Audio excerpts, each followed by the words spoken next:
प्रश्न 8। दो राशियों का अंतर a cube plus B cube plus C cube minus 3abc है। यदि वियोज्य a cube plus B cube plus C cube हो तो वियोजक निकालिए। तो एक सूत्र होता है वियोज्य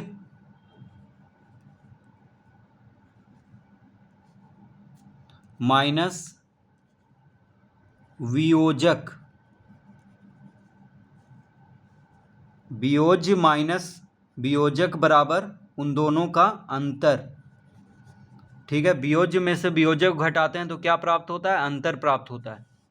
ये सूत्र है, यानी जिसको घटाते हैं उसको वियोजक कहते हैं और जिसमें से घटता है उसको कहते हैं वियोज्य, और उन दोनों घटाने के बाद जो आता है उसको अंतर कहते हैं। उन दोनों का, वियोज्य और वियोजक का को घटाने पे क्या कहते हैं? अंतर।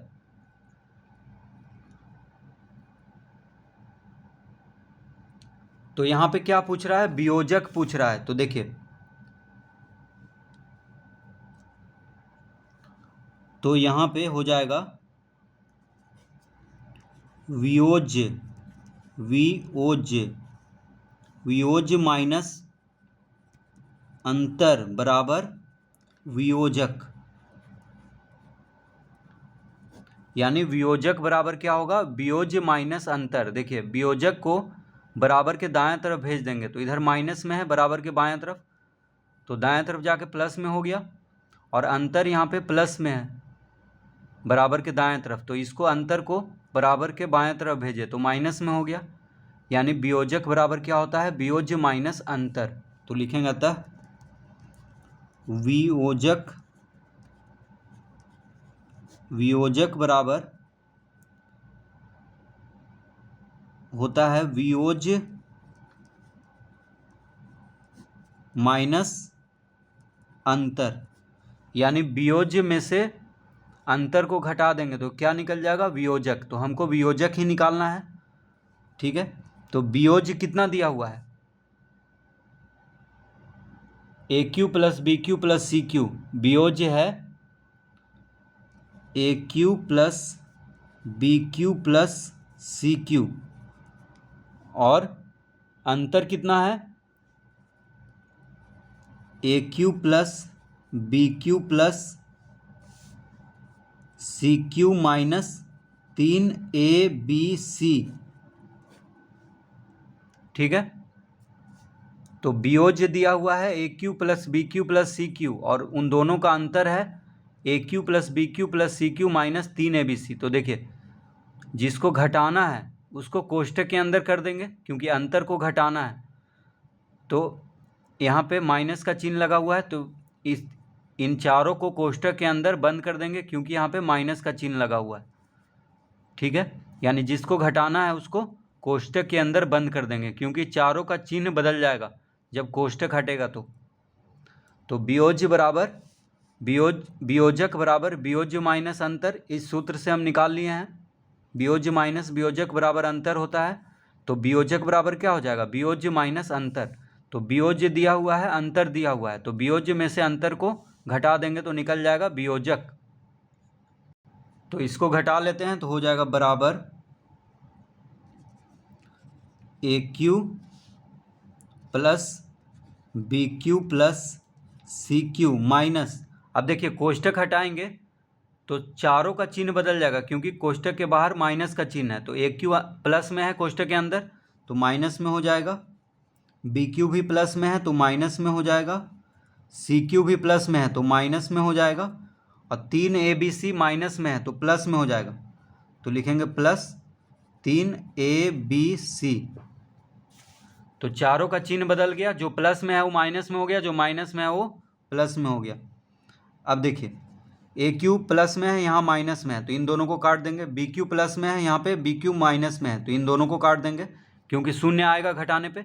सी क्यू प्लस में है, सी क्यू माइनस में है, तो घटाएंगे तो शून्य आएगा, तो इसीलिए इसको काट देते हैं। बच गया क्या? 3abc। क्या बच गया? 3abc। तो इसका उत्तर आ जाएगा प्लस 3abc, 3abc।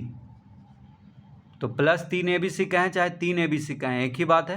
तो इसका उत्तर आ गया 3ABC, यानी वियोजक कितना आ गया 3ABC। तो वियोजक निकाल रहे थे अभी हम, तो वियोजक आ गया 3ABC।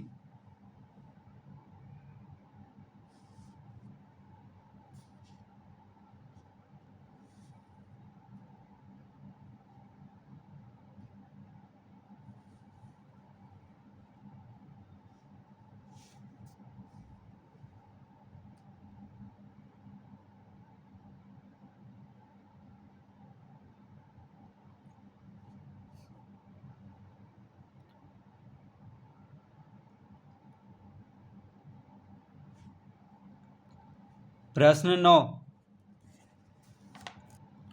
राम के पास 16A-3B रुपया है। उसने भोजन पर 2A+B रुपया, पुस्तक खरीदने पर 3A रुपया एवं कपड़ा खरीदने पर A-2B रुपया खर्च किया। तो राम के पास कितने रुपये बचा? तो प्रश्न 9 में क्या कह रहा है? प्रश्न 9 में कह रहा है कि राम के पास 16A-3B रुपया है। ठीक है, तो राम के पास कुल रुपया है 16A-3B और कुल खर्च कितना हुआ? तो पहले कुल खर्च निकाल लेंगे।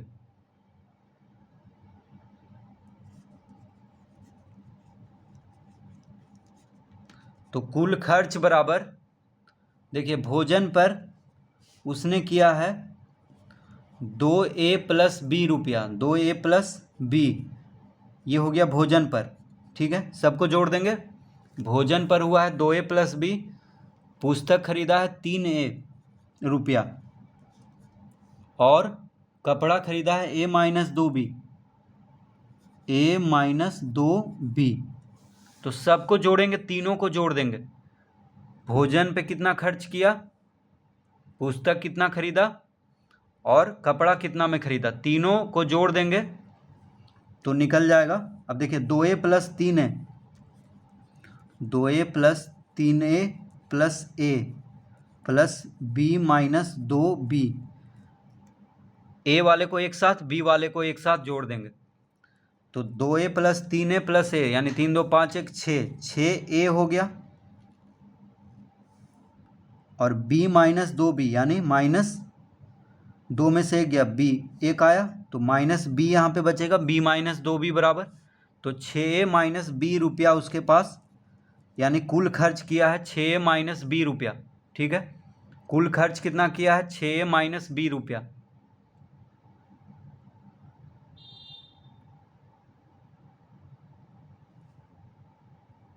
अब उसके पास कितना था, तो देखिए कितना बचा उसके पास, तो लिखेंगे बचा हुआ रुपया बराबर, बचा हुआ रुपया बराबर हो जाएगा। तो उसके पास था 16A-3B, 16A-3B उसके पास था। कुल खर्च हुआ है 6A-B रुपया। ठीक है, तो देखिए उसके पास था 16A-3B रुपया और कुल खर्च हुआ है 6A-B। तो कुल उसके पास रुपया में से जो खर्च हुआ है उसको घटा देंगे तो निकल जाएगा बचा हुआ रुपया। तो हो जाएगा 16A-3B माइनस 6A+B। तो 6A-B के पहले क्या है, माइनस का चिन्ह है, तो ये दोनों का चिन्ह बदल जाएगा। कोष्टक हटाएंगे तो 6 प्लस में है तो माइनस में हो जाएगा, B माइनस में है तो प्लस में हो जाएगा, क्योंकि घटा रहे हैं इसको। अब देखिए A वाले को A वाले के साथ घटाएंगे तो 16A-6A-3B प्लस B वाले को B वाले के साथ, तो 16A-6A हो गया 10A, -3B प्लस B हो गया -2B, यानी 10A-2B रुपया उसके पास बच गया है। तो बचा हुआ रुपया है उसके पास 10A-2B रुपया। ठीक है, 16 में से 6 घटाएंगे तो 10 आएगा, तो 10A हो गया 16A-6A और -3B प्लस B, 3 में से 1 गया तो -2, यानी -3B प्लस B हो गया -2B। तो 10A माइनस 2B रुपया उसके पास बच गया है।